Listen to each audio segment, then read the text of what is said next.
Thank you for joining us. Welcome to the Hirshberg Entrepreneurship Institute's webinar series, Yes We Can, Perspectives and Strategies for Success in 2021. We will begin the webinar in about 5 minutes.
Thank you for joining us. We will begin the webinar in about 2 minutes.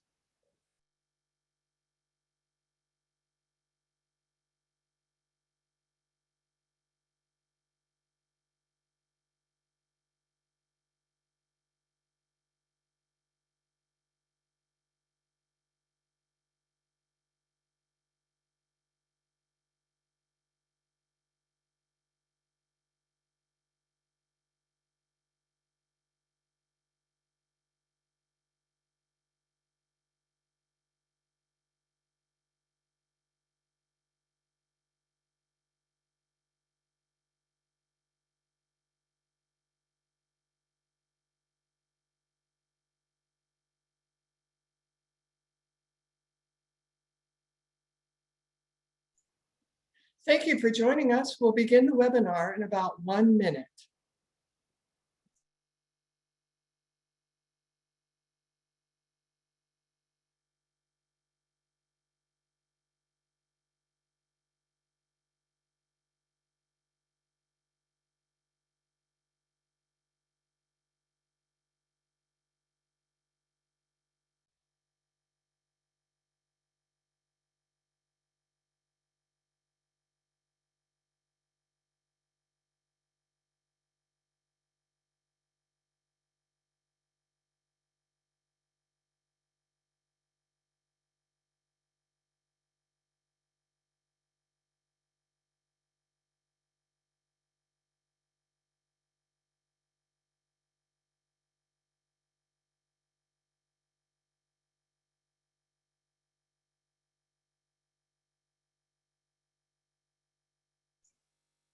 And welcome to the Hirshberg Entrepreneurship Institute's webinar series, Yes We Can, Perspectives and Strategies for Success in 2021.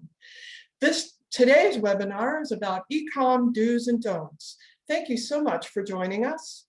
Just wanted to let you know that during this webinar, we'll be using the chat and the Q&A functions. If you would like to ask questions for our panelists, please put it in the Q&A. When you click on the bottom of your screen on the button, a window will pop up. Just type your question and then hit send. You can keep the chat window open, but please reserve using the chat for any technical issues that come up, and use the Q&A for any of your questions. Now, before we get started, we do have a couple of polls we'd like to ask. The first question is, do you currently use e-comm for direct-to-consumer, or otherwise known as D2C sales? Or just, I see some answers coming in. Go ahead and just answer on those. And then we'd like to know what percentage of your revenue is from e-comm. And then finally, do you currently use Amazon?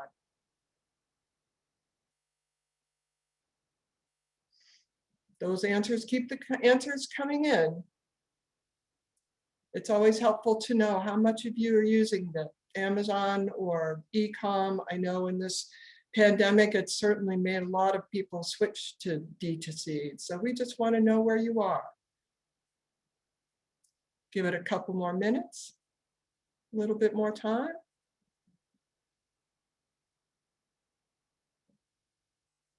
Looks like we've got about 60% of you have voted. Give it a couple of seconds. We're not seeing the polling results, Carlene. There we go. Now I'll share the results. Okay. Okay, it looks like most of you are doing it, and about a quarter of your revenue.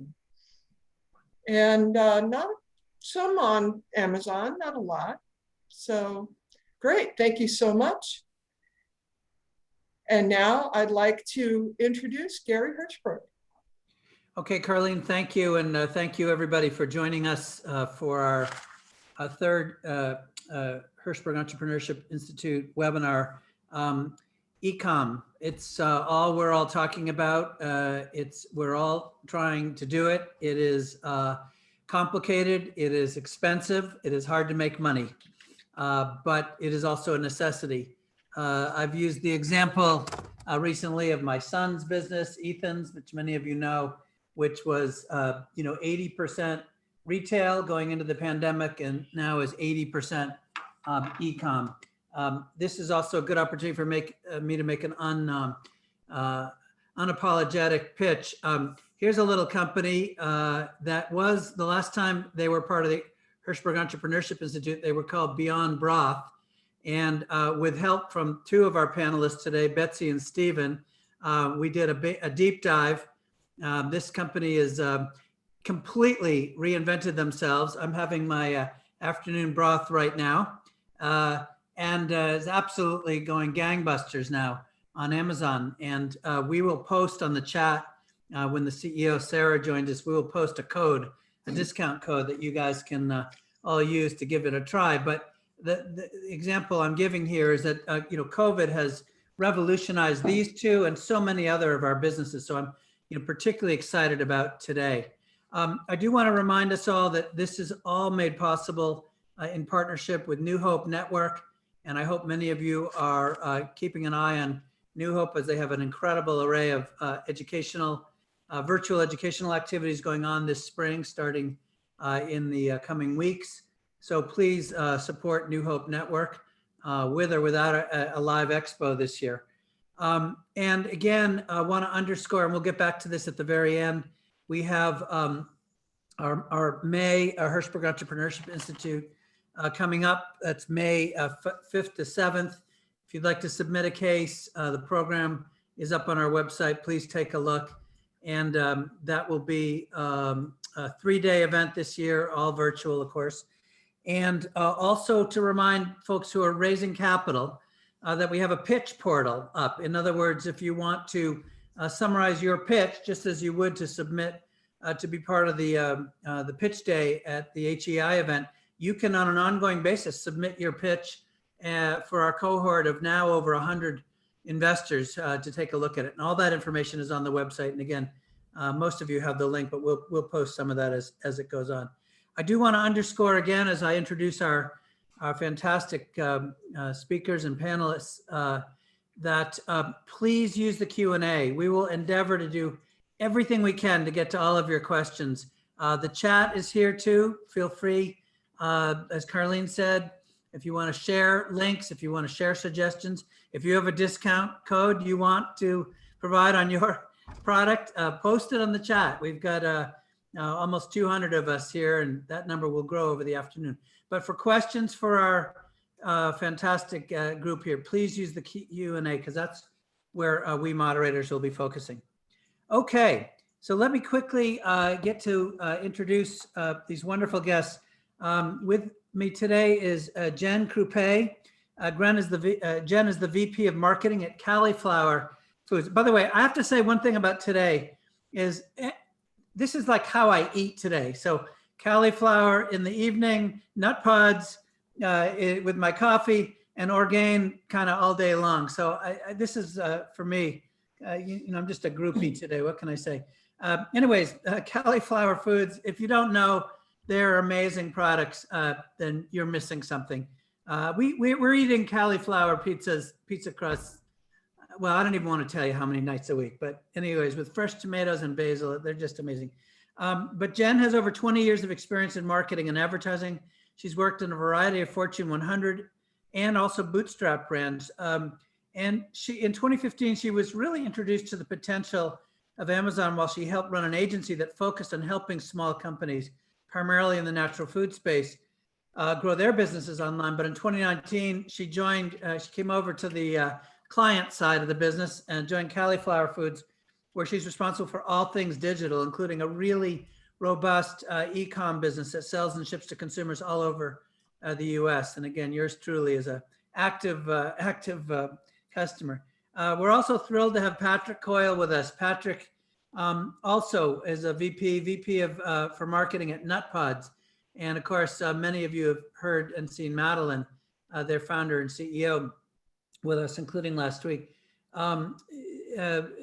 Patrick has actually been in 3 categories that hopefully you all know, coffee, wine, and cannabis.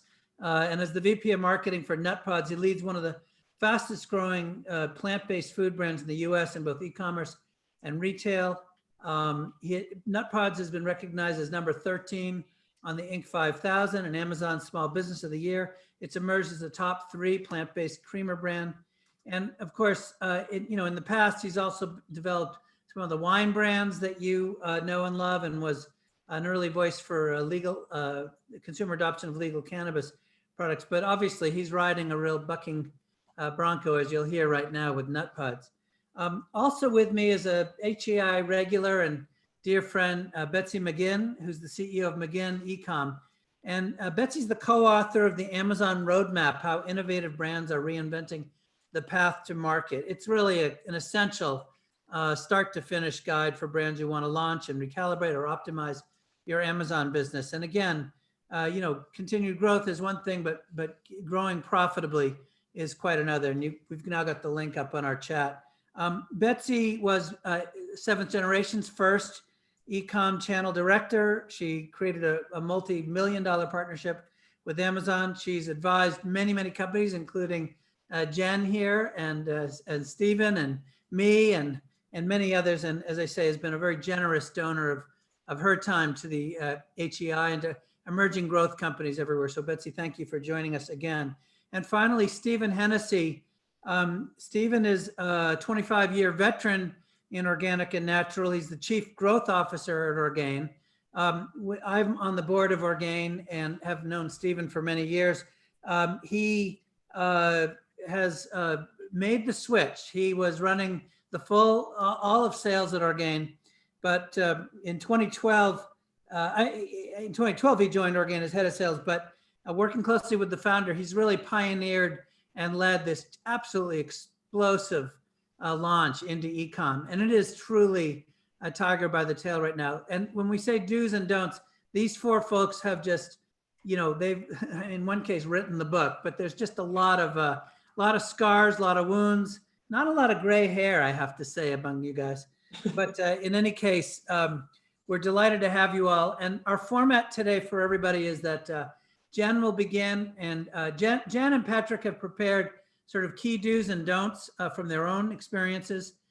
Jen will begin, Patrick will go from there, and then Betsy, Stephen, and I will have some discussion and questions, maybe highlight or emphasize a few points. And then, like I said, we'll go to your Q&A, so keep those questions coming. So with all of that, Jen, welcome. Let's unmute you, and the floor is yours. Thank you. Great. Hello, everyone. I'm super excited to be here. I'm going to share my screen. And can everyone see this okay? We're good. Great. So just a couple quick things. Thanks for the intro, Gary. There is some gray hair, but I dye it. So just a quick intro on Cali'flour Foods for those of you who aren't familiar with us. This amazing woman on the right is our founder, Amy Lacey, who found the business over 5 years ago. And the unique thing about Cali'flour Foods is that Amy and team went all in on online when they started. And so our business really kind of went from selling in farmers markets to selling online and hitting 10 million in 3 years. So it was this really rapid growth. We have learned a lot in those 4 years of selling online. And to Gary's point, there's good and there's bad. And what I've done today is really try and compress this into the world that we live in today and what I would tell myself 2 years ago. And so without further ado, I'll dive in. So, let's be honest, 2020 just was completely unexpected. It pushed, I think, all of us to really recognize the potential of e-commerce, and it made us move really, really fast. And as someone as myself who was a believer of e-commerce from the very beginning, what I saw is quite remarkable. And what I've put together here on the screen is just some of the headlines that have been in the news for the past year now. And I think what's really remarkable is it's not slowing down, right? And really, for me, this is how do we take all that we've learned? How do we capitalize on what's happening to really grow our businesses? And what I wanted to show you here is, again, a primary online company who is selling direct to consumer on a variety of channels, who does really, really well in January, typically, like a lot of natural product brands do as people set their health goals for the year. Look what happened in March and April of 2020. So as you can see, this enormous growth on both channels. We'll talk about the uniqueness of Shopify versus Amazon a little bit later today, but we saw this crazy growth, and it caused, while it was wonderful to see all the money coming in the door, it caused a lot of challenges. And again, it's really about how do you capitalize on the challenge and how do you move the business forward, right? And so what did we do? We moved really, really quickly. Couple of things we'll talk about today. So what you'll see here is all the different digital levers that we as a brand use to impact our online sales. So Cali'flour sells currently on 2 primary channels, our website, cali'flourfoods.com, and Amazon through Seller Central. Patrick's going to talk a lot more about Amazon than I am today, but the point of this chart is that there's a lot of different ways that we use digital channels to impact our business. And I'm going to focus on a couple of them because I couldn't get through all of this in 20 minutes. But please, include your comments and questions in the chat to the right. First and foremost, Cali'flour Foods ships a perishable product online. We have 2 sets of products currently. We have an ambient set of products that we can ship without dry ice, and we now have frozen products that we ship with dry ice. We have been shipping, as I said at the top of the presentation, since inception. The frozen were added in 2019. And there's a couple of missteps I'll walk you through that we made that hopefully you guys can learn from. But point being, it can be done, and it can be done profitably. So a couple of things I wish I would have known the first time around. First, keep it simple, right? That old KISS, right? Keep it simple, stupid. When we first launched our products and we're shipping ambient, we had over 100 different variations of products. It was complicated. It was complicated for us. I think in a lot of ways it was complicated for our consumers. And what ended up happening is when we went with a 3PL, it was really complicated for them. And what ends up happening is that you have a lot of mispicks that happen, right? And so for those of you who are looking to ship or use FBA or to sell online, my advice to you is just start simple.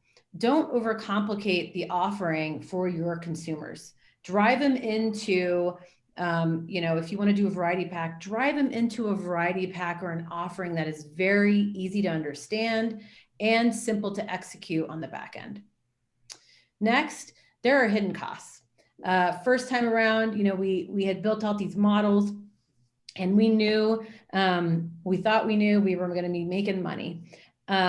Unfortunately, this always happens. There are just challenges with shipping a product to consumers. There's things like pick and pack fees. There's the mispick fees, the shipping costs, or the little bit extra that FedEx charges you, right? Or not calculating the zones properly. I would just, again, going simple, starting slow, really would help you hone in on profitability, right? And making sure that you don't get over your skis. The next thing I wish I knew was how complicated inventory management was going to be. What you see on the right over here are inventory levels across the DCs that we currently ship out of. Managing across multiple DCs can be tricky, especially when you have a lot of products that you're offering. And mispicks, if they're not counted properly, can really screw up your counts, right? And so, again, holler if you have questions, happy to answer. Let me just. And Jen, already questions are coming in on the chat, but again, to remind everyone, Martin, I'm speaking to you, but anyone else, put them in the Q&A, please. Sure. Yep. So we do not do FBA. We are seller fulfilled. All right. Second thing. So we had we went out with 1/3PL in 2020. We were shipping ambient and frozen. It was complicated. We ended up pushing pause and deciding, let's do this ourselves again and ship directly from our manufacturing facility. And let's regroup on what we really want to do as a business.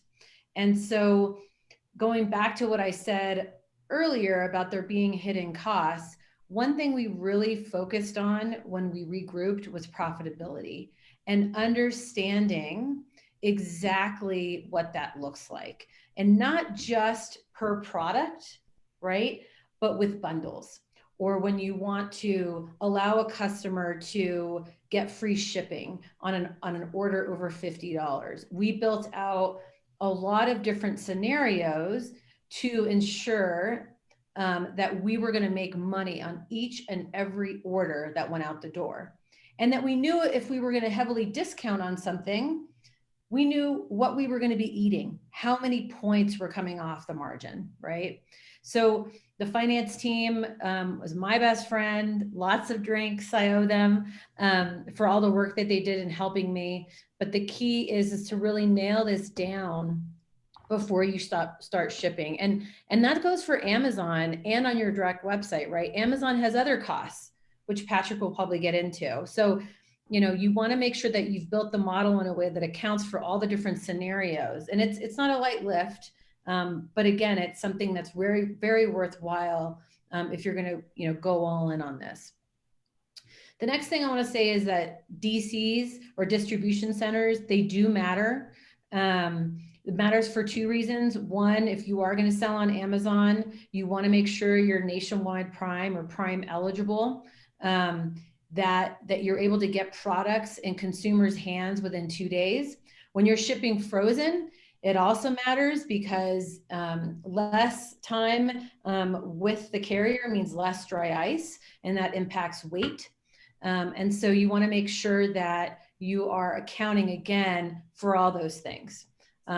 Distance is another thing. So that second bullet here, they bill by zones. And so if you're going 5 zones, you're paying a lot more than if you're going 2.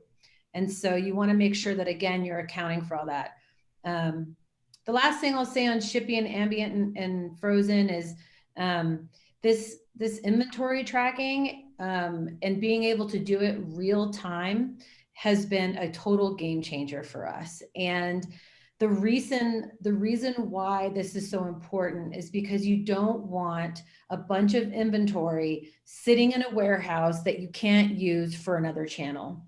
So you know, our team has done an excellent job of balancing the grocery and the e-comm supply chain at the same time. It is complicated, it can be done, but it's one of those things that you just want to make sure that you have a really good understanding of what your inventory looks like. You know, we look at it daily, at a minimum weekly, right? So that you don't go out of stock on certain products. All right, next slide.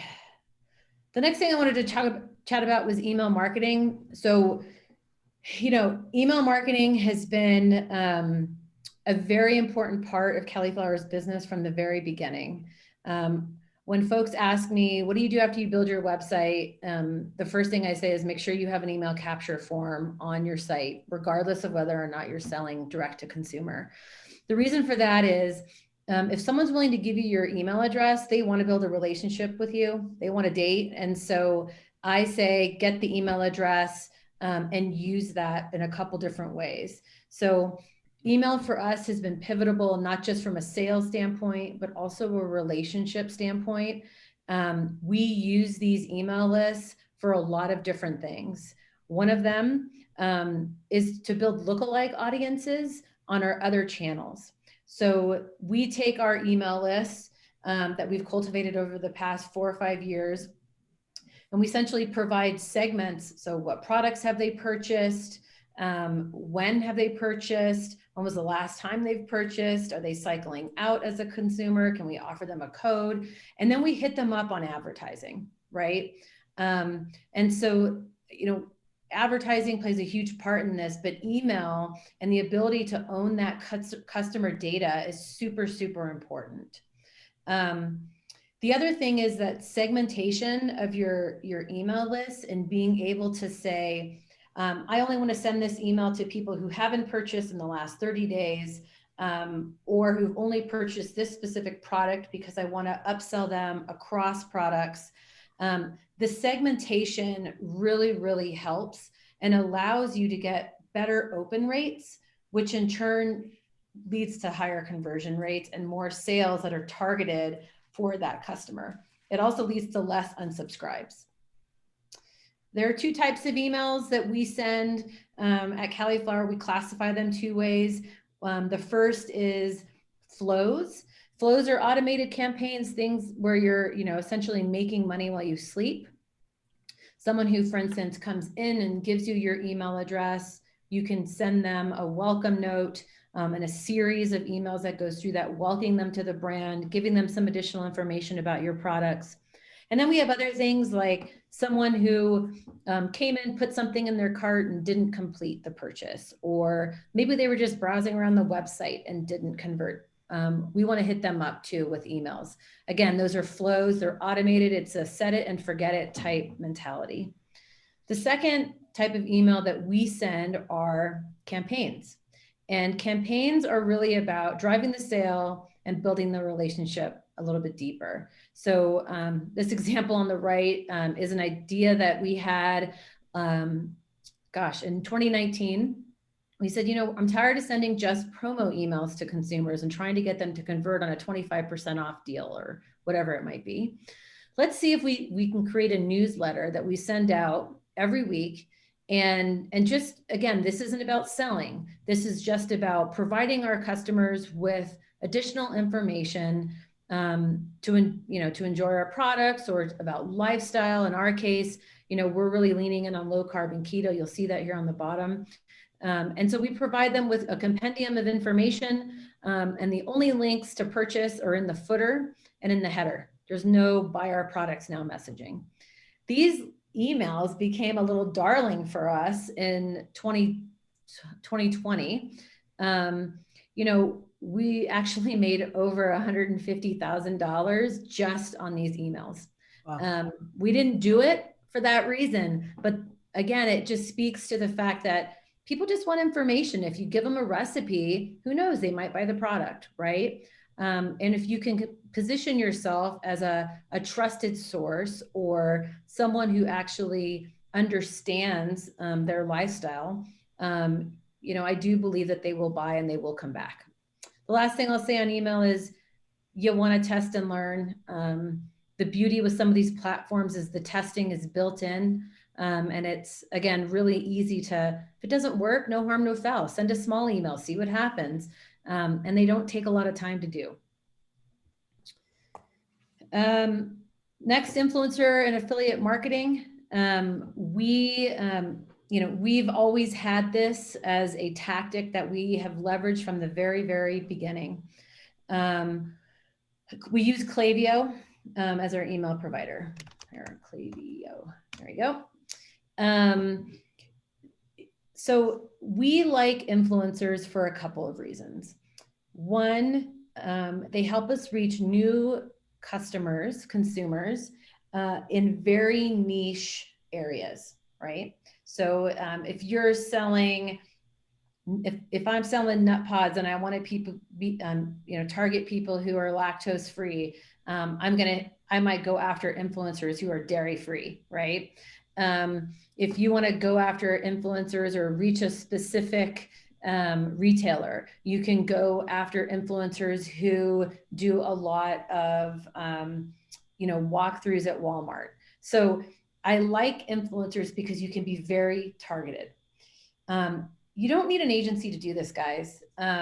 Takes a little bit of research and a little bit of time, and they love product. So oftentimes, a lot of brands think, I need to spend a lot of money to do influencer marketing. You absolutely do not. Many of the folks that we use on a regular basis are happy just to receive product. We send them a 3-pack of pizza crust once a month. They post, we reuse it, they love it, and it's a win-win, right? I also think that oftentimes people get carried away with just paying influencers. You don't have to do that. Again, this is about building relationships and going after people who actually love your product already. So oftentimes we do reach out to past consumers, and get them in to our pipeline as quote unquote influencers or affiliates. We use them for 2 minutes, Jen. Yeah. How many? Sorry. About 2, if you can. Okay. Yep. The last thing I'll say on influencers is that we really like to surprise them with gifts. So even if we're sending them products, we'll usually follow up with, hey, here's a t-shirt or a oven mitt. Thanks so much for being a supporter of the brand. Last thing I'll talk about is just paid advertising. We take an objective-based approach to advertising. What does that mean? Are you trying to drive a sale? Or are you trying to build awareness? Those are 2 different objectives. You want to make sure that whoever you're using to manage your advertising are whatever you're doing, that they're aligned to those particular goals, right? We balance prospecting with conversion. I think the point here is you obviously want to make new friends and meet new people, but you also want them to buy your product. So the conversion base is very, very important. I talked about using your email lists as lookalike audiences or targeting those email lists to drive in-store purchases.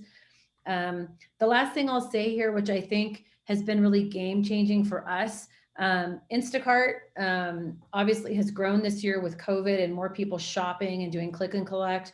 I think that this has a lot of potential. On the chart in the back there that has the graph shows you, the return that we've seen on Instacart ads. It's been very, very, it's been good for us.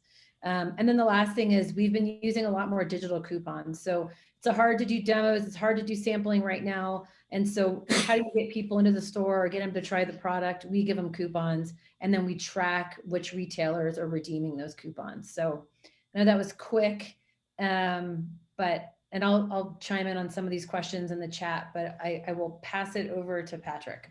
Yeah, and just so you guys know, we're getting avalanched with lots of good questions. So great job. Gary, thank you, Jen. Go ahead. Gary, Betsy. could I just jump in for a second? Because this will address, I think, a few of the questions that were asked.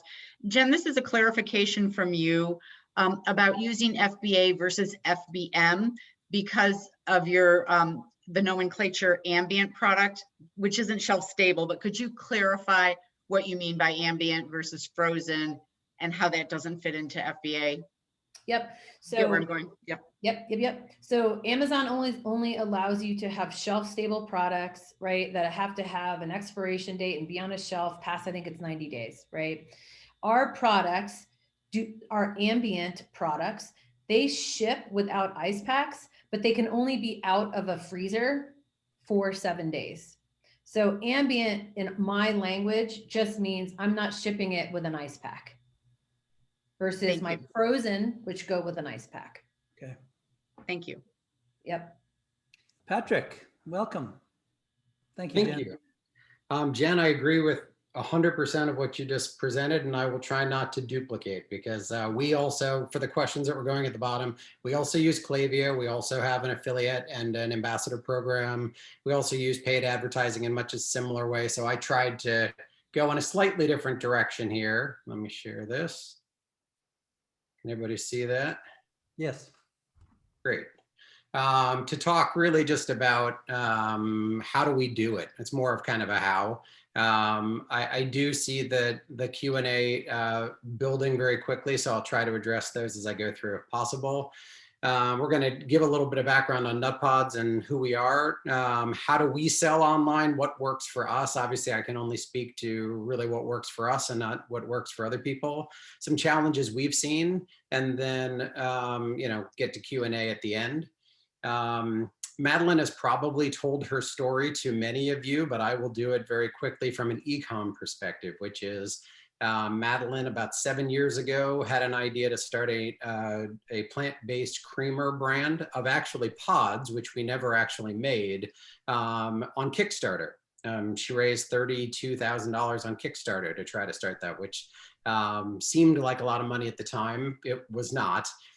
She then cashed out her 401k and asked friends and family and ended up with a product that we launched on Amazon that I'm showing in that second picture there, which were 3 almond and coconut based creamers that were launched in PCC market here in Seattle, as well as Amazon as a seller. So when we get to the seller and vendor, we can talk about that. Long story short, 5+ years of selling and doing relatively well on Amazon. Last year, we were named Amazon Small Business of the Year, which was very exciting.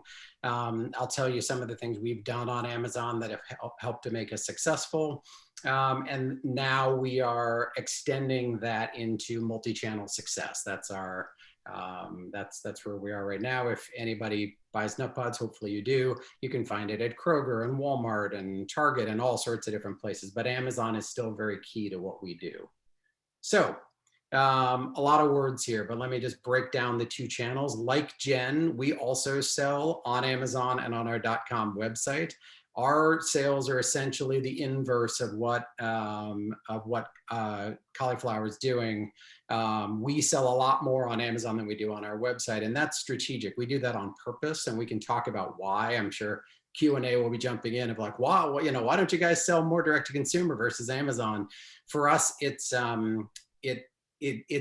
more efficient for us, and the margins are actually slightly higher in the Amazon channel than they are on the direct to consumer channel, which seems weird. We can talk about that. Yeah. Our Amazon business, we're a seller, which is also known as 3P. If you guys hear those terms out there, it means you're a third party seller. You're essentially using Amazon as like the farmer's market, and you have a stall at the farmer's market, as opposed to selling to a grocery store and the grocery store owns the inventory. We are about 90+%, 95% plus FBA. We have been FBA since launch. That stands for Fulfilled by Amazon for anybody who doesn't know FBA. There are pros and cons to FBA. The biggest con that we're facing right now is that Amazon has seen the growth that Jen was talking about in the last year, and their distribution channels are getting full. Their DCs are full, their slots for inbound deliveries are full, and that creates a lot of challenges when the majority of your fulfillment is coming from Amazon. The advantages of FBA are Amazon is the largest and most efficient shipper of anything in the world, and because of that, their service levels and their price are pretty competitive in most categories. I can't speak for everybody, but for us, it's very competitive.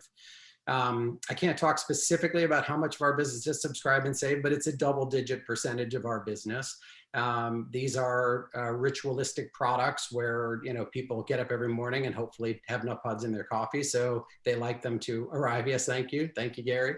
And we have a mix of both everyday and limited time SKUs, and we'll talk about product later on, but we have a number of products that we sell in the grocery store, and we also have products that you can only get on our website and on Amazon. And we've done that on purpose to try to keep excitement around our SKU assortment, as well as kind of test and learn what products work, what products don't. We've launched a couple in E-Comm that just never really made it out of the incubator channel.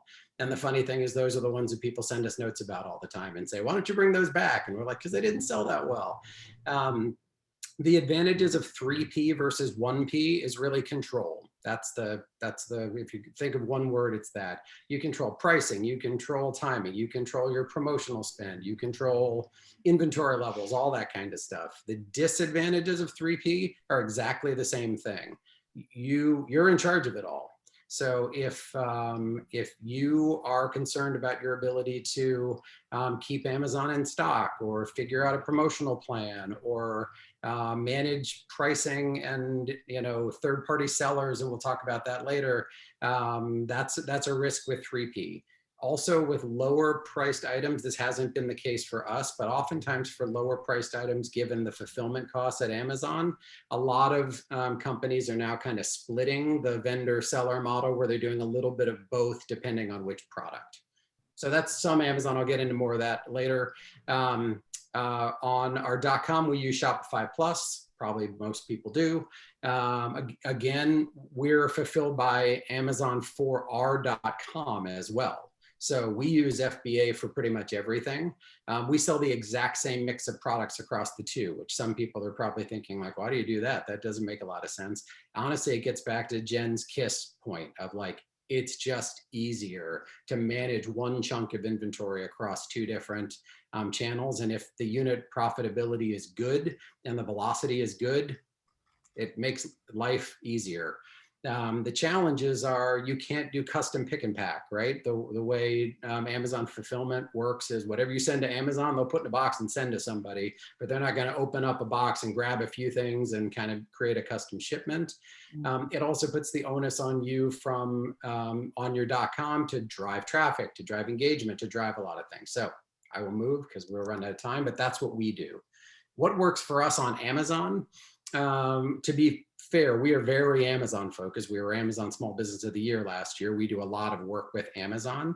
What really works with us is we only sell our shelf stable products on Amazon. We have refrigerated products and we have shelf stable products. In a typical grocery store, we will have about 3 to 5 items in the refrigerated case, and we might have 3 to 5 items in the coffee and tea aisle. So we take those items that live in the coffee and tea aisle and we sell those on Amazon. To be clear though, we sell non-retail pack sizes online. So that's really key for us. And we'll talk about price competitiveness a little bit later, but it's been something that Nutpods has done since the early days, primarily because selling one carton of creamer and shipping it across the country is inefficient. But by having those kind of 3, 4, and 6 packs that we manually repack into a unique unit, it allows us to limit some price comparison in retail and also try to keep an eye on sellers who are selling their own homemade multi-pack. So that's something to keep in mind. Pricing, this is another crazy thing about us. We don't deal. If you go and you look at our pricing online, it's the same price every day, all the time. And, you know, a lot of people are thinking, that's crazy. What about the Cyber Monday deals and the Black Friday deals and the Lightning deals? And for certain products, those make a lot of sense. For more kind of impulse-driven products where people, there really isn't that much of a difference between various products and people are like, I'll try this one, it's on sale, right? But in our case, we have a pretty unique benefit, which is we have completely unsweetened plant-based creamers, which really nobody else has. And we have a loyal customer base. So if you deal too often, this is just a marketing thing overall, if you deal too often, just training your consumer to wait until you're on deal.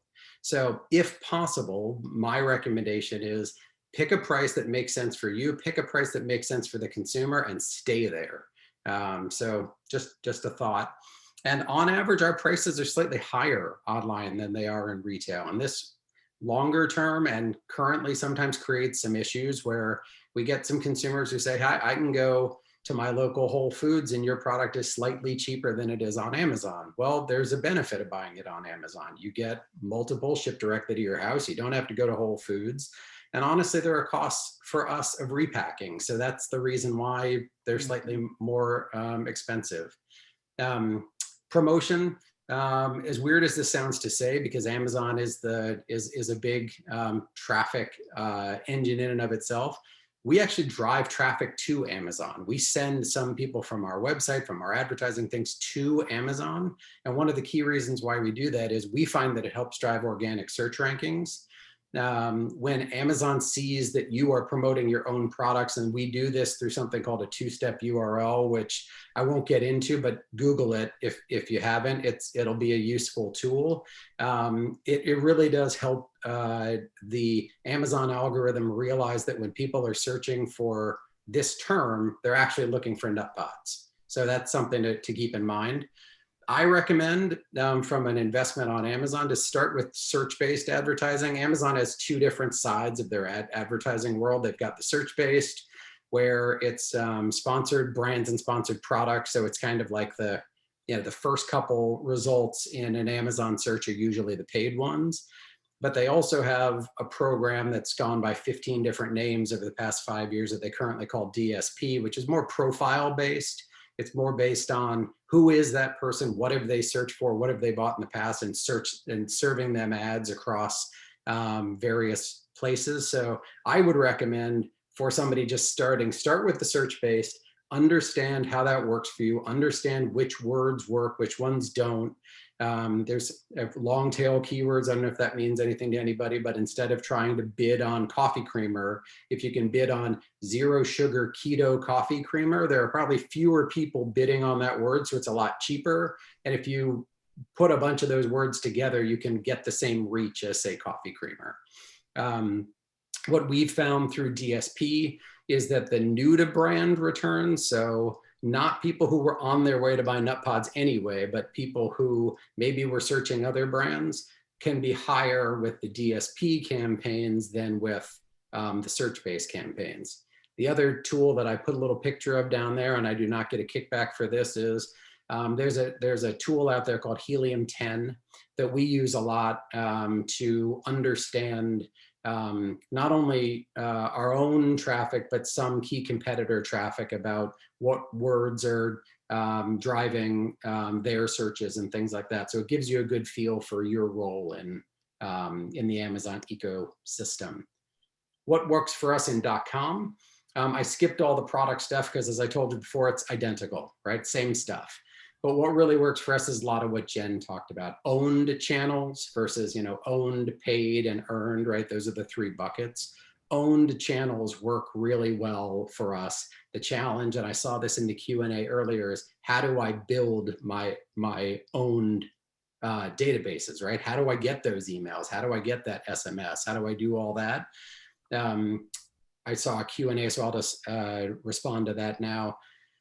One of the easiest ways, obviously, is as you start getting transactions on your website, capture all those emails. That's a given. You can also put a pop-up on your website that encourages people to give their email or their phone number in return for a discount. I said we don't deal. We give a one-time new customer discount for customers, and then we don't adjust our prices after that. Another way to kind of grow a following very quickly that we've found is with micro influencers and also with product partnerships and giveaways. Leverage somebody else's following in order to build your own following. So just something to keep in mind there. Tools had come up before, so I figured I'd just address it. We use Klaviyo. We used to use MailChimp. MailChimp's great. I have no problem with them. I find Klaviyo integrates with Shopify a little bit better. And we've just started recently an SMS program with a company called Attentive. It's working great. The response rates on SMS versus email are many X what email is. And so it's a really, I think it's the evolution of email marketing, in my opinion. If you haven't started an email program, you might just want to jump directly to SMS.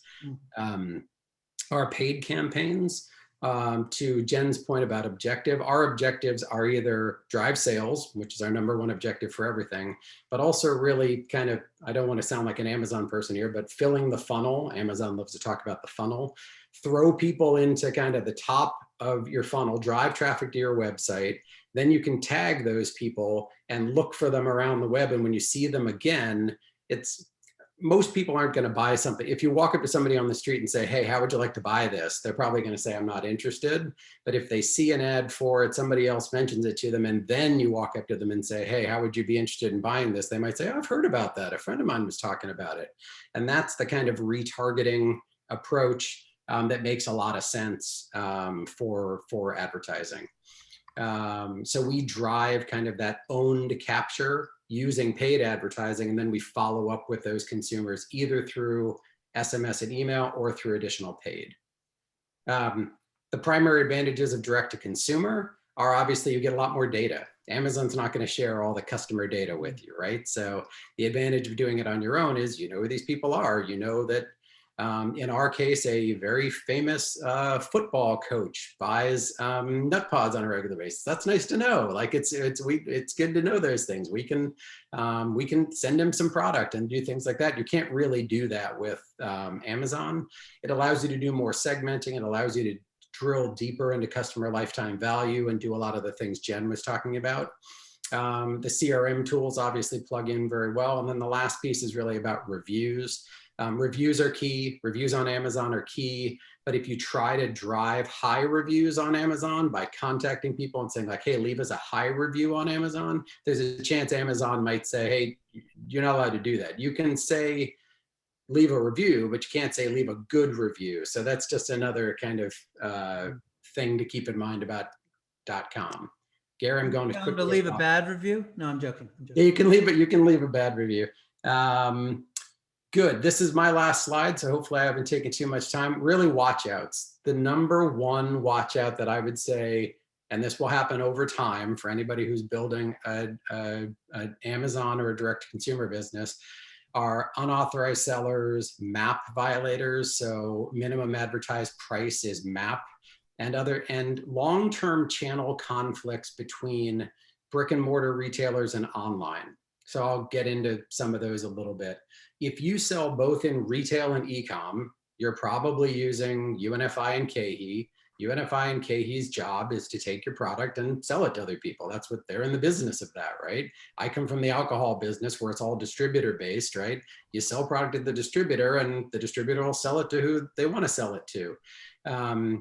We love UNFI and KeHE. I'm not saying anything negative about them. My only point is that if an unauthorized seller wants to buy a lot of product from UNFI and KeHE, either under their company name or under an umbrella name, it's hard to manage that stuff sometimes. And what you end up seeing is another seller will be selling nutpods product for either the same price or a lower price online. And it's very challenging for us to figure out where did they get that product in the first place and how do we get them to stop doing that? So that's just something I put the picture of the guy playing whack-a-mole in there because that's literally what managing unauthorized sellers is like. You're just trying to, you find one and you hit them on the head and then somebody else pops up and you hit them on the head as well. My easy recommendations are start with an authorized seller agreement, have an agreement with your sellers that you are allowing to sell your product, that they sign and you agree to it. It also gives you the opportunity to ask other sellers when they approach you to kind of deny them. So you have a paper trail that says, we don't want you selling our product. Develop a minimum advertising price plan. Just put it in place and say, these are the prices we're going to sell our products online. It also helps if you don't deal like we don't, right? So we know that we're always going to be at a certain price. And therefore, when we see pricing violations, they can't point back to us and say, well, you were on sale last week. Like, no, we weren't. We don't go on sale. You can then follow up via, legal action with cease and desist. You can say like, you have to stop doing that or else. The problem with all of that is really, as a small entrepreneurial company, you're going to go around suing people all day long. Like, it's probably not very valuable. So really the best enforcement comes from supply control. Just try to sell unique things in the online channel or on your website. Try not to allow those things to get into broader distribution, and then other people won't have your products to sell. Seems easy. It's not, but it seems easy. The other watch out, I would say, is overall margin planning. Everything's going to get more expensive. It just is. That's just the way it's going to work. Amazon and 3PL fulfillment costs have increased every single year, and this year they've gone up higher than they ever have in the past. It's just something you've got to plan for. So, for example, I'll just give you an example. Amazon has different seller commissions for different priced items.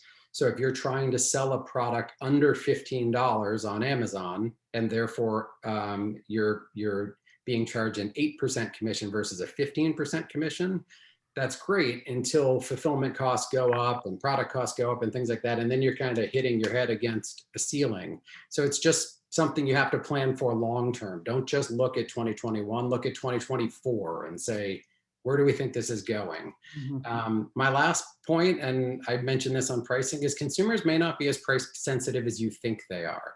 It really depends, obviously, on your product and how competitive your category is and things like that. But especially in the online world, consumers are looking oftentimes for ease. They're looking for convenience. And Amazon spends a lot of their time working with sellers and vendors to make sure that they're kind of the lowest price or close to the lowest price. It's a little frustrating because I don't think that's their role in the market. But my point is that consumers will pay what they want to pay for a unique product. And oftentimes it's a little bit more than you might think it is. People aren't going to leave your brand for 37 cents off a coupon. Like, they're just not, if they like your product. Another point is, don't assume that e-comm is simply direct to consumer, right? Don't think that you just need to start a website and start shipping things all over the world. Maybe for you, e-comm is click and collect at Kroger. Maybe it's, there's a lot of different ways of working with consumers who are shopping online, but getting the product to them a different way. Fulfillment costs are expensive. So if you can get consumers to go to a store and pick it up, but they bought it online and you have all the tools of promotion online, that's great. And then the last piece, and hopefully I haven't gone over here, Gary, is if at first you don't succeed, don't give up. Like, just pivot and try it again. I've talked to so many people who say things like, well, Facebook advertising doesn't work for us. It works for everybody else on earth, but it doesn't work for you. Like, there is a way to make it work, right? I'm not saying that every tool works for everybody, but you just have to think about things in a slightly different way. Like, email, you can make it work. Texting, you can make it work.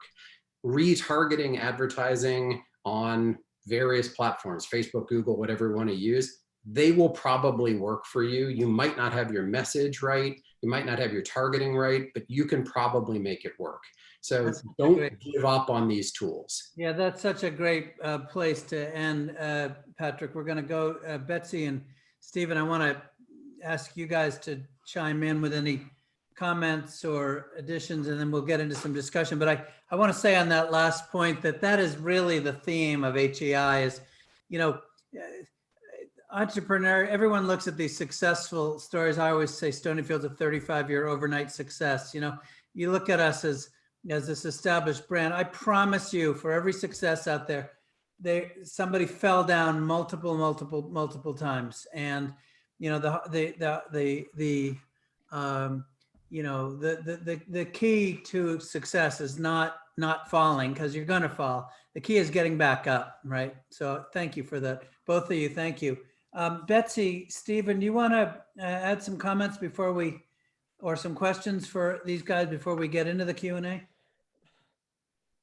You're muted, Betsy.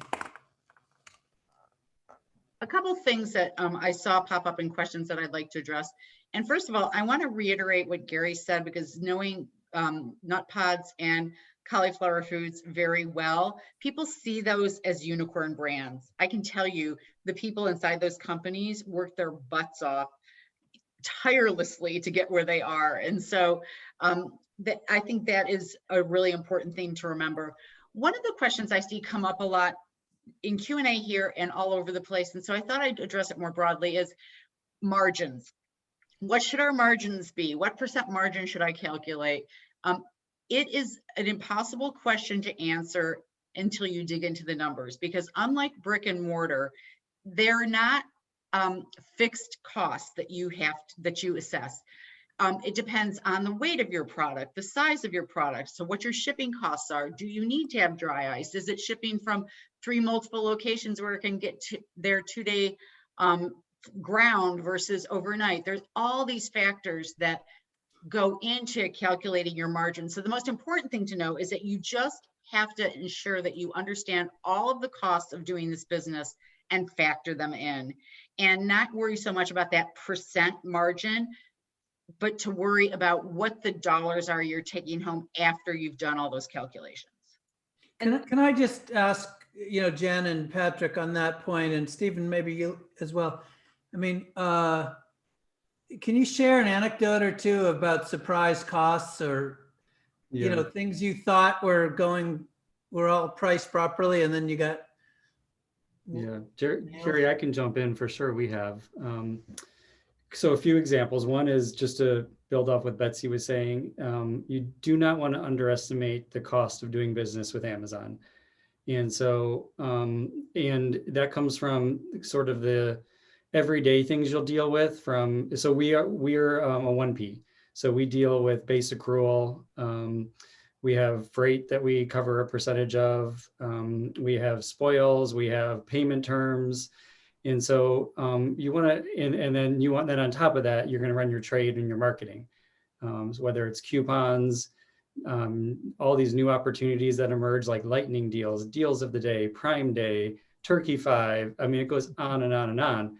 And they're wonderful because the number of people that are on site on Amazon during those events is, it's unparalleled. It's incredible, but they're very expensive. And so I love what Betsy said. Instead of focusing as much on the margin, like really look at the dollars and how they add up.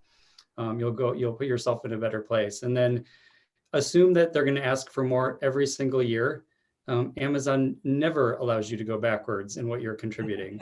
And they typically measure you on the previous year. So as you look at them each year, they say, okay, this is the base, and now we want another typically 5%. And then we fight with them to try and get back to where we were the previous year. And so just know as you build your cost structure and your pricing, that what it is today is not what, it's not going to look as healthy in a few years unless you're able to, raise retails along the way. And so look a few years out, as Patrick was saying, and that'll help you. And once you're in that place, you do have a lot more maneuverability on Amazon, and you can take advantage of events, and you can get away with lower spends on certain things like their merchandising if you're really humming along and producing big sales. The other thing to be really aware of, it was brought up during one of the presentations, I can't remember which, but having a channel strategy and understanding how your pricing may change over time. And so the question came up with MAP, and Amazon will not follow MAP. So don't bother trying. What you need to do is enforce MAP everywhere else you possibly can. And then you'll be okay on Amazon, because they truly don't lead with low price. They follow the low price. Now that gets more complicated, and why channel strategy is important is because they follow the low price in club as well as other e-commerce sites. So if you sell, if you sell on Costco, if you sell now on like bjs.com is putting products up like, Nobody's Business and Sam's and so on, which is great because they all need to compete in that space. But just know that Amazon has their eyes on that pricing as well.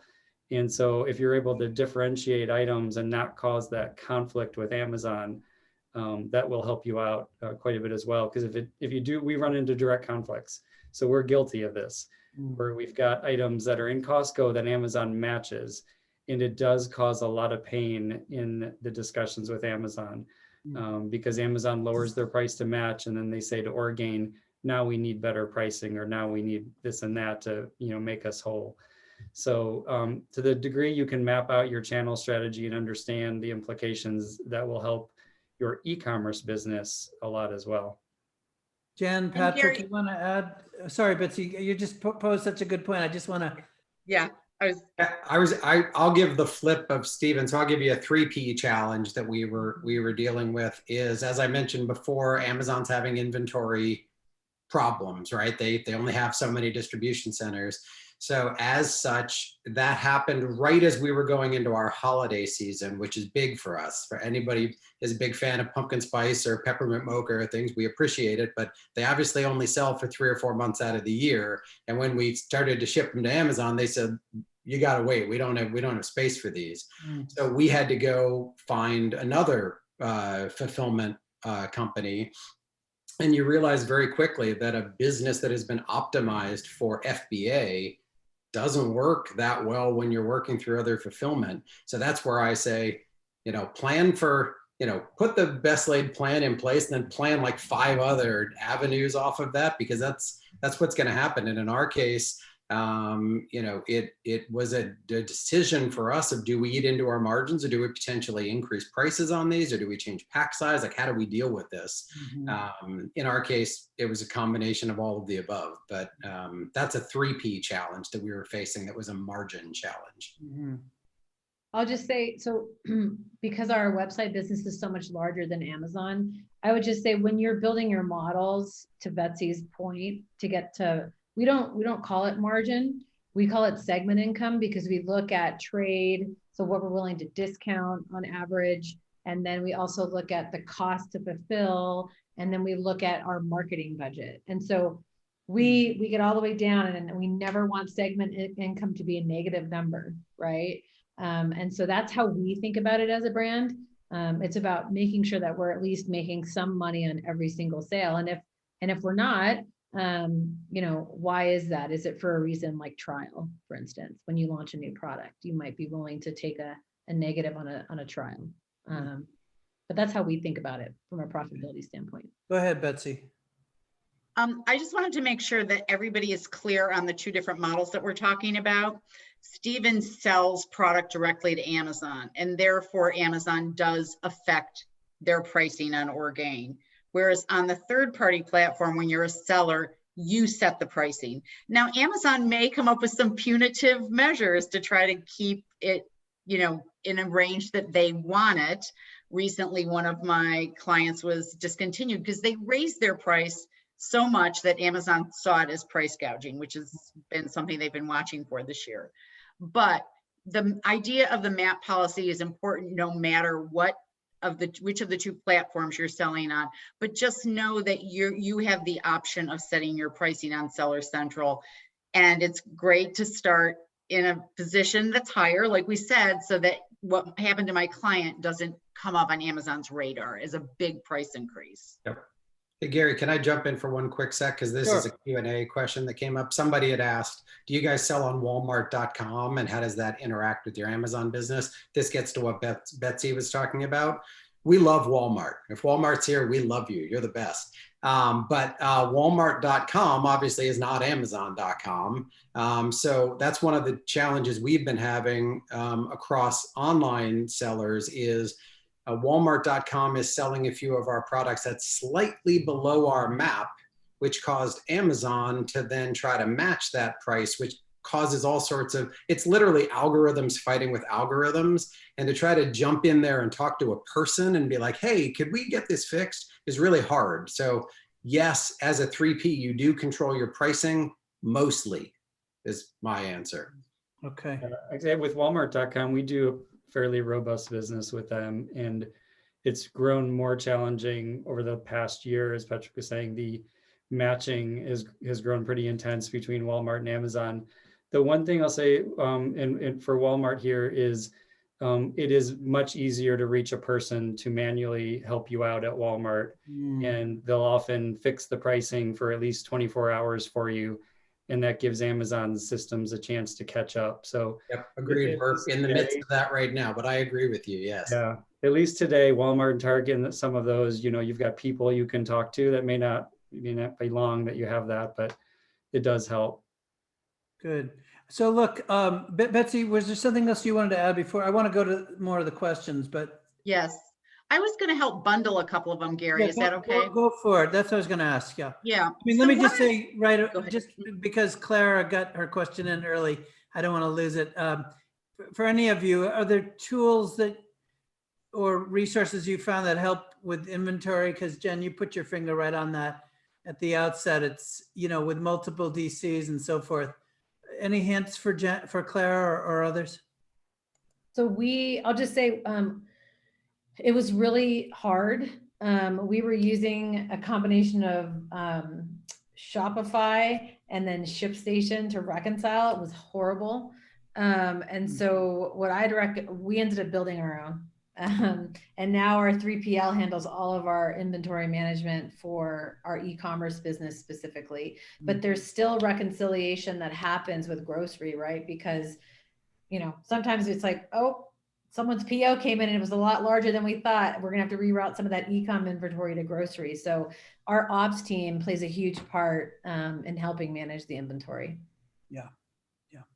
I mean, I don't have much to offer there. I'll pull a Fauci and say, when you don't know, say you don't know. So I don't know. Well, I'll just say quickly before Betsy has a couple more questions. As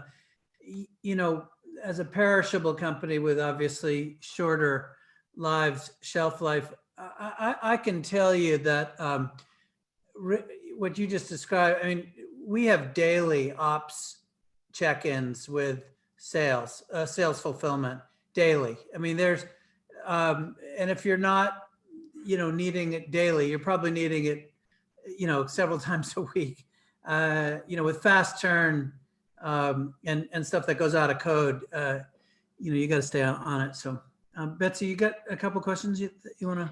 Yeah, I want to put these out, including Stephen, for Jen, Patrick, and Stephen, because it's all about a lot of questions about resources. So there's been a couple about the inventory management systems. There's also been some about third-party partners for fulfillment, if there's any recommendations there. And then there was also one about a social media tool and something, I don't understand the wording of this. There was a question about Google. What is the word he's talking about to Google? So those different, do you have any tool recommendations, whether they fit into any of those boxes or others that you have found to be great to manage your e-commerce business? Yeah, I'll address one of them. I think there was a question in there earlier about kind of affiliates and influencers, and are there good tools out there for finding the right people and working with them? We've worked with a few, but the one we like the best is called Grin.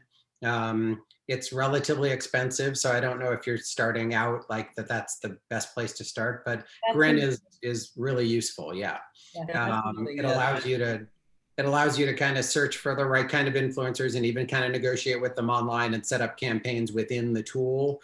And if you're working with like Klaviyo and Attentive, like those other tools I talked about before, it also integrates very nicely with Shopify. So the Shopify ecosystem has a lot of things that plug in very, very nicely.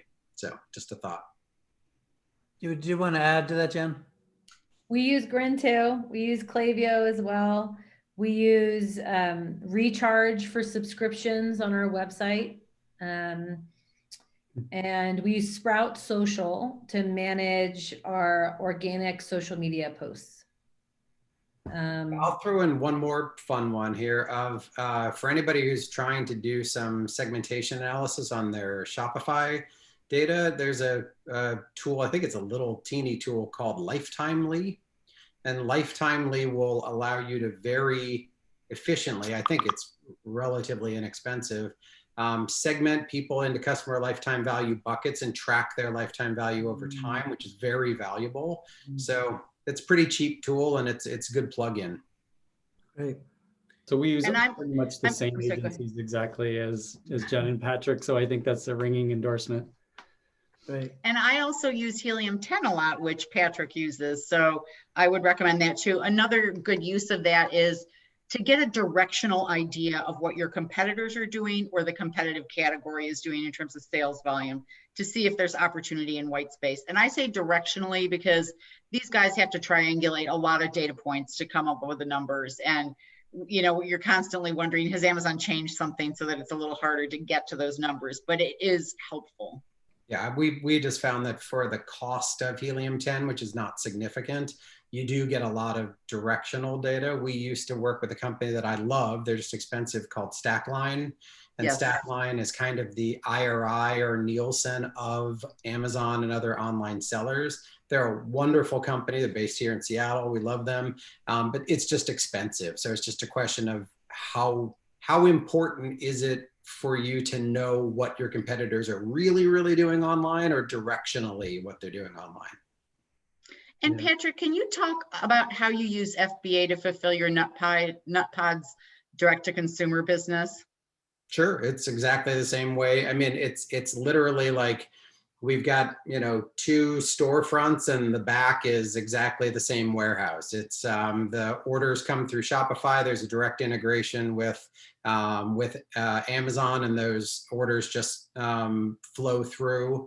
So it honestly works almost as if it's the same storefront.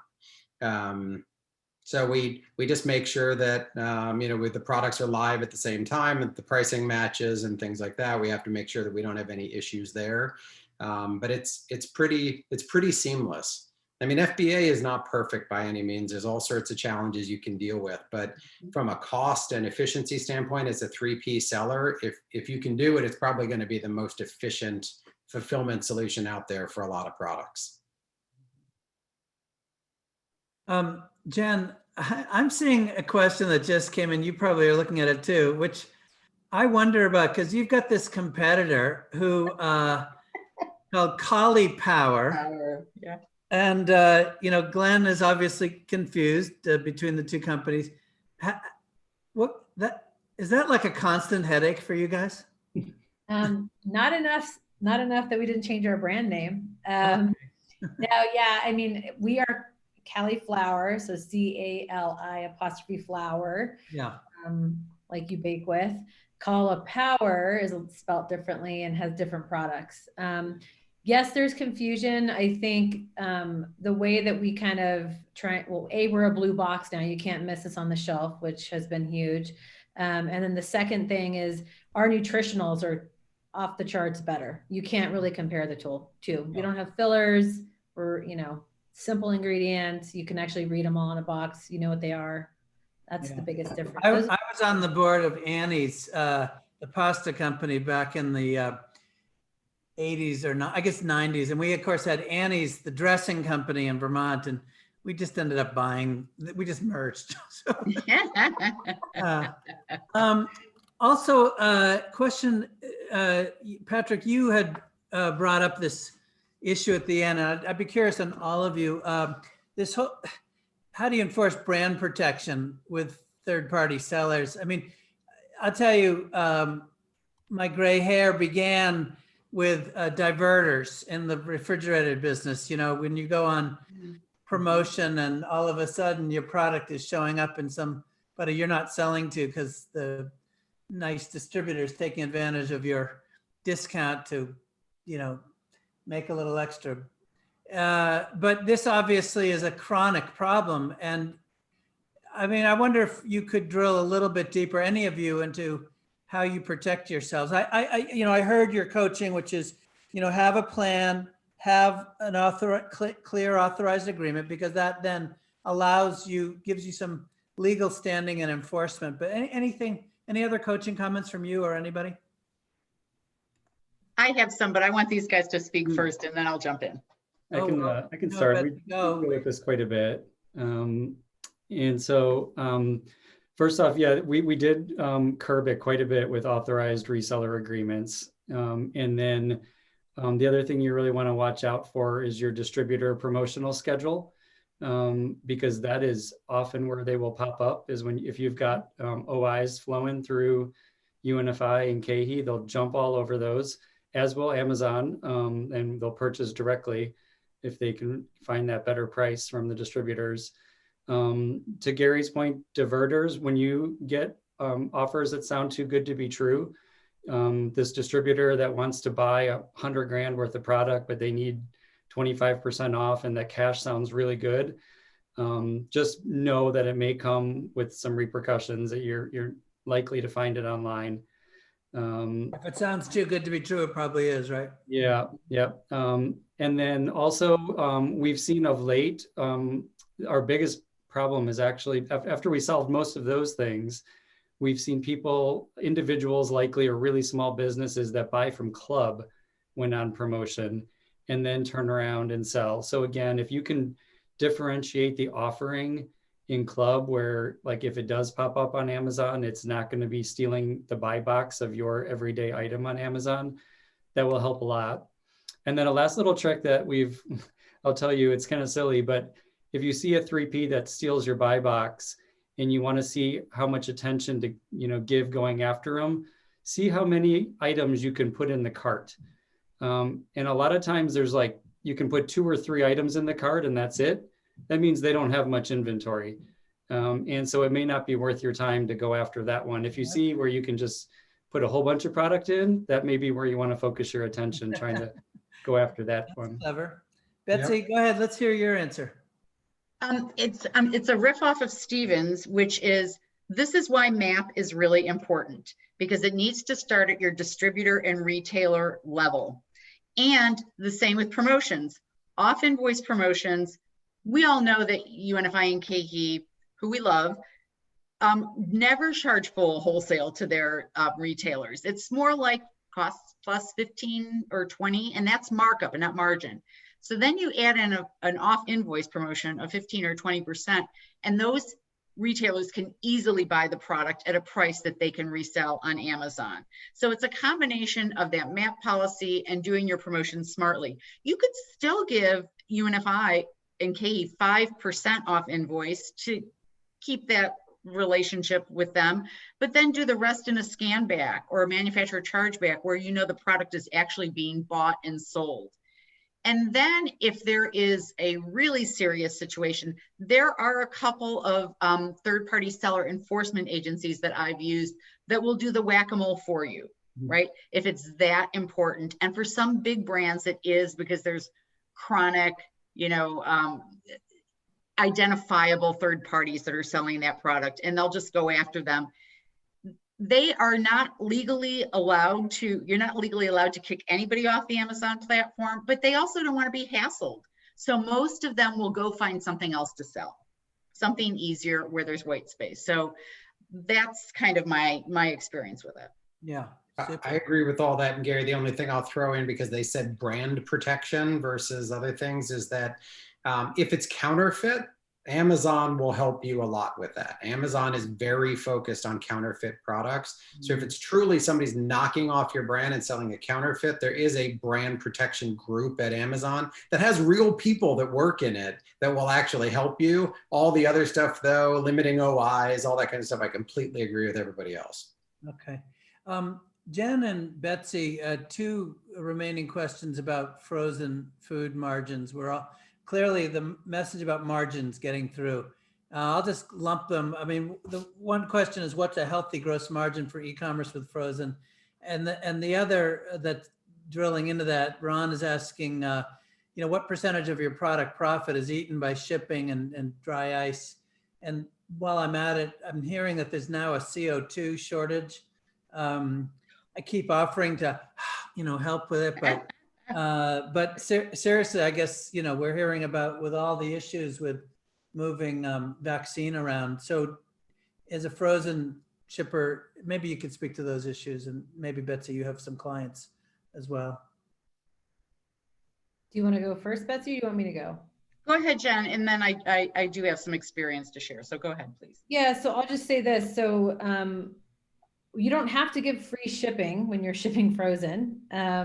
We did a lot of analysis and a lot of testing around free shipping versus charging for shipping on some products. And where we landed was, we'll give you free shipping if you're willing to spend $50 or more on our website, right? And there's a lot of back end math that helped us get there. And what we do when we're, if we really want to move the needle or run a promo to drive new business, we'll offer free shipping. On our Amazon, they could get free shipping if they wanted to price compare and do that. So there is some channel shift that probably happens, but I'm okay with that. And then just going back to the margin conversation, I've commented, it's like, it really does depend, guys. Like every product is different. What I would say to a chip company versus what we do on our own, totally different. And the reason for that is because there's different weights, box sizes, and costs that go into the shipping and or the goods that go in that box. And then every company has different thresholds, right, for paying on what you're willing to eat and not. So, I don't know, Betsy, if you have thoughts on what you typically say to your clients, but it yes, does. And I actually use you guys as an example because of the research you've done on the free shipping versus adding the shipping. And we have unfortunately been spoiled by the idea of free shipping. So it's almost better to build it into the product, even though it's going to make it super expensive if it's a frozen product. And I have to tell you, if you're using a third-party fulfillment partner, it's probably going to be in the range of 20 to 25 bucks for that shipping, right? So you have to have a premium product. I joke about this, but it's really a good example. If you're selling tater tots, you're probably not going to be able to do that frozen online. It's not premium enough, but people are willing to pay a premium price for premium products like cauliflower pizza crusts. So if you have those types of products, like I've worked with Miyoko's and Suja, and those are brands that people will pay a premium for, and it totally makes sense and it's worthwhile for them. I'm also going to bundle in a question that was directed at you, Gary, is can you ever afford to sell yogurt online and make a profit? Well, again, if you're willing to take it to that premium price, there probably are, if you have a really unique offering, and there are some in that yogurt category that are maybe non-dairy or whatever the niche might be, and you have a loyal following like cauliflower, if you are premium and you feel like you can build in some of those shipping costs, you can. I've worked with a yogurt company and really push them to go online, because I think that it is a category that can be sold online, especially like if you have special needs, you can't do dairy, you can't do sugar, whatever your niche may be. So the short answer, yes, but you have to really do it right. Yeah. And a final question just came in. If I were starting my yogurt business now, would I use E-Comm? And, I don't think you have a choice now. I think, this has been just such a rich session with you all in terms of the watch outs, but I don't think that, these watch outs are reasons not to do this. My answer is very simple, and it is a happy coincidence that with more and more families at home and seeking value, it's the bulk, the value size, the quart containers, the 6 or 12 packs that people want. Sending a single serve cup. No, I would, to your Jen's and Betsy's last exact points, it's got to be dollar dense. I mean, you just heard it, folks. $50, right? To send that thing. So. But the good news is, a family of 4 will go through, particularly if I arm them with some of the recipes like Jen was suggesting. So yes, I don't think you have any choice. And I'm on the board of Uncle Matt's Organic, the juice company. And, we are seeing all of the challenges with perishable distribution around the country. And, again, dollar dense, premium, organic. And my gosh, following the lead of Stephen and others, we're getting some nice traffic, nice interest in E-Comm. So yeah, I think you have no choice. Listen, at this late hour, you all have, I can't even begin to, normally I like to summarize the key learnings, and it's not, I can't do it justice. I will give a couple of quick points here, but I mainly want to say thank you. I want to remind all of those who are still on that this has been recorded. And it takes about, I think, a day and a half to post it. So keep an eye out, but you'll have it and you can share it with your colleagues. Questions were asked whether Jen and Patrick, you're willing to also post your slides at our website, but at the very least, people can see it on the recording. So I'll leave it to you all. Let me just do my poor job of key points, but I heard keep it simple. Don't overcomplicate the offering for your consumers. Make it easy. There's tons of hidden costs. Go slow. Don't rush into this. And understand what you need to be profitable, right? I mean, this is sort of business 101, but I don't think you can say it too much. And especially on these discounts that you've heard with the bundled and the more dollar dense offers. I love the point that I heard you guys again and again and again, which is, don't be so certain that price is your driver. Test that, play with it, experiment with it. And that is the beauty of all of these channels with D2C, right? You have a lot more opportunities to play. And I thought that was an important distinction, Patrick, between while there's so many advantages of Amazon that you've all mentioned, but D2C, you really do get the data. And I can tell you, Stephen and Orgain have built some really powerful relationships, as you were mentioning, with people who are buying directly. Again, there's just so many other wonderful lessons. Obviously, the unauthorized sellers, the minimum advertised price plan. I mean, this sounds like table stakes, right? I mean, Betsy has helped a few companies that I know with HEI with this. You've got to protect yourself. It's a dynamic Wild West out there, and folks are going to try to, seize and take advantage of you. So this again comes to this: be slow, be methodical, and don't be so quick to give it away. And I loved, because this is at the heart of what we at HEI do. I'm paraphrasing you, Jen, but capture emails and communicate. I mean, build a relationship with your folks. That's what folks are looking for, particularly during COVID. People want to know that there are people behind the product, and you've each mentioned there's a human at Walmart. There's actually someone at this part of Amazon. I mean, we're desperate for personal contact, right? We're all stuck in this, Zoom thing. But I think also just people want to feel good about brands, and I really do think this goes hand in hand with the point about price. If you're delivering quality, you heard Jen's immediate answer about that competitor, right? They kill it on nutrition, and there's a real story. There's a real mom. There's a real person. And Patrick, you began right off with Madeline, and Stephen, and with Andrew, and so forth, and our ladies here at Grace's Goodness. So I do think those are really important lessons. And again, I didn't begin to do service to them all, but we'll keep them on tape. And so again, I want to thank you all.